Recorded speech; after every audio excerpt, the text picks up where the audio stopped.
What's up, YouTube? It's your boy Jack right here, back with another Power Ranger video. This time, this is something I've had for a little while. One of my many, me being me things.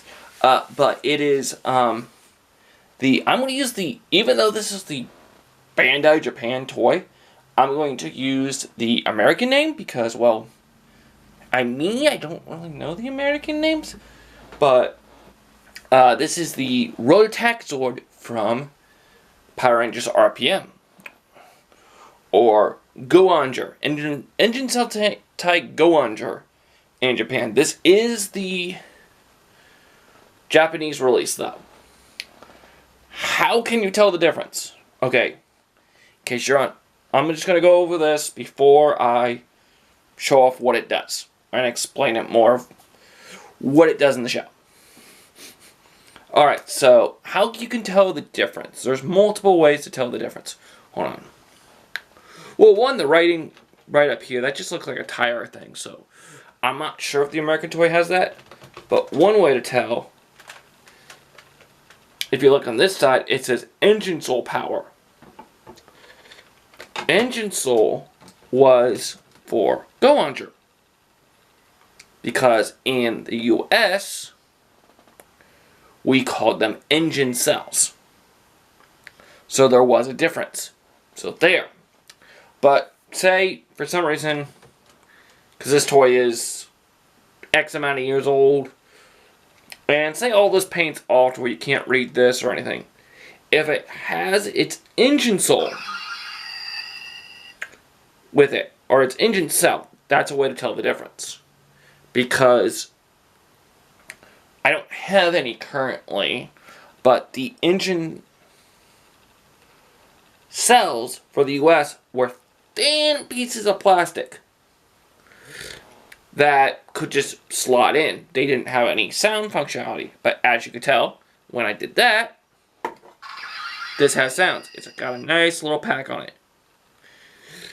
So that's the difference. Okay, before I start talking about the toy, I'm going to show you what it does in the show.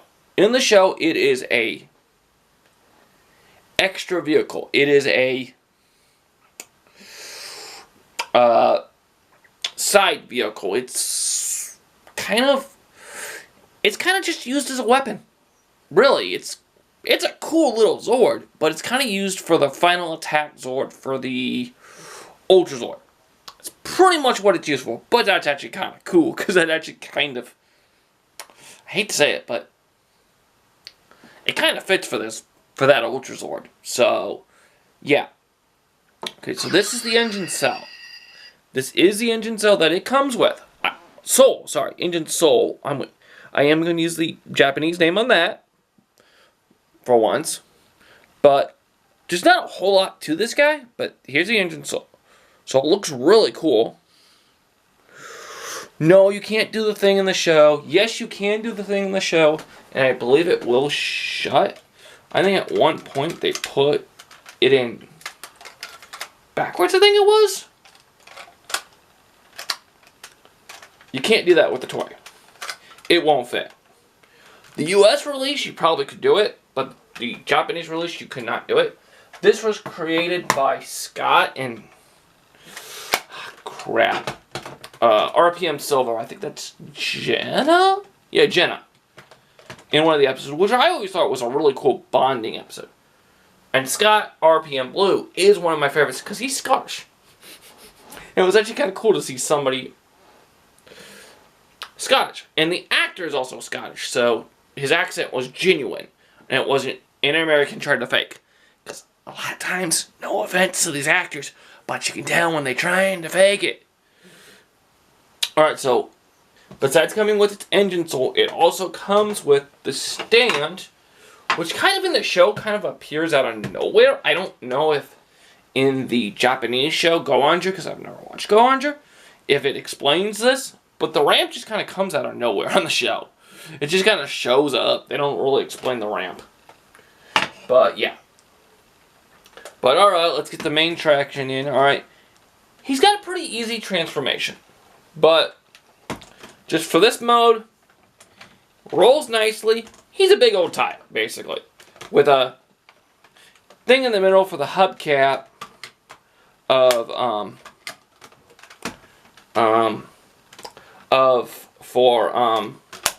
where the hubcap would go, where the engine so goes. You know what? I'm just gonna show off what this does. Cause duh, Jack, that's what you should do.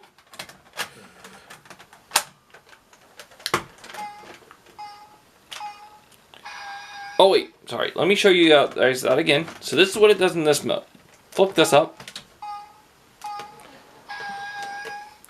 I'm not sure what that sound is, but it's cool. I do like that.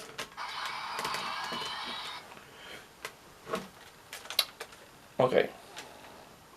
That's it. That's all it does.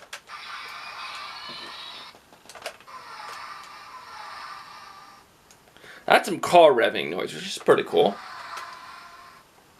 Alright, so let me transform this guy and let's see if it does any extra sounds on the other side. Alright, so pretty easy transformation here. I may have to adjust my camera afterwards, but...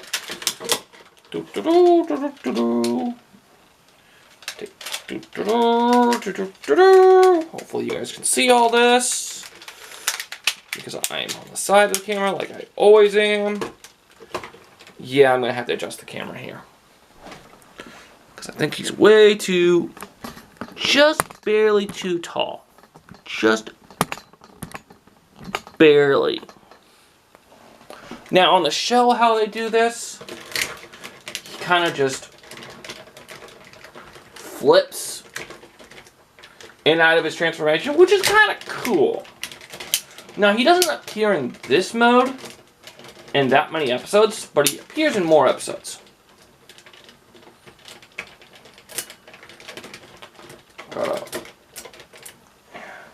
There we go. Road Attack Zord in. It's standing mode. This doesn't really have a name on the show, so I'm just going to call it standing mode for now. But yeah, so obviously in the original mode it has no articulation. Alright, let's see if the sounds are any different. Let's see. No, they are not. So we don't need to go over sounds. They do not change it between the modes.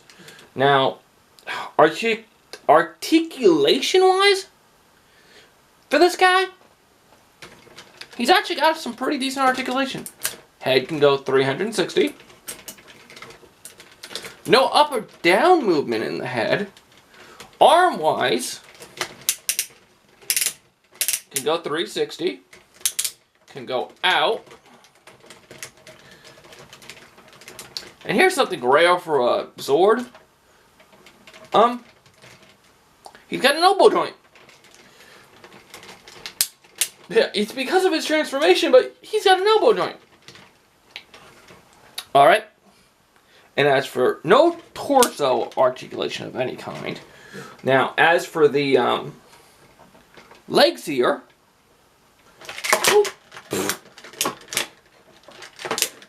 He can do the splits. He can do splits. So he's got pretty good leg articulation. He cannot kick forward or back. He's got a 360 right up here, which is like upper thigh articulate. He's got a knee articulation. And he's kind of got an ankle. Kind of. Sort of. I guess you could call that an ankle articulation. Kind of.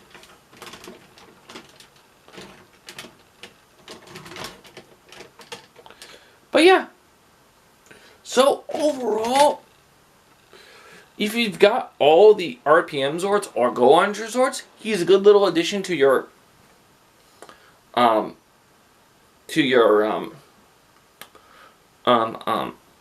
do I want to say this? To your collection. If you've already got the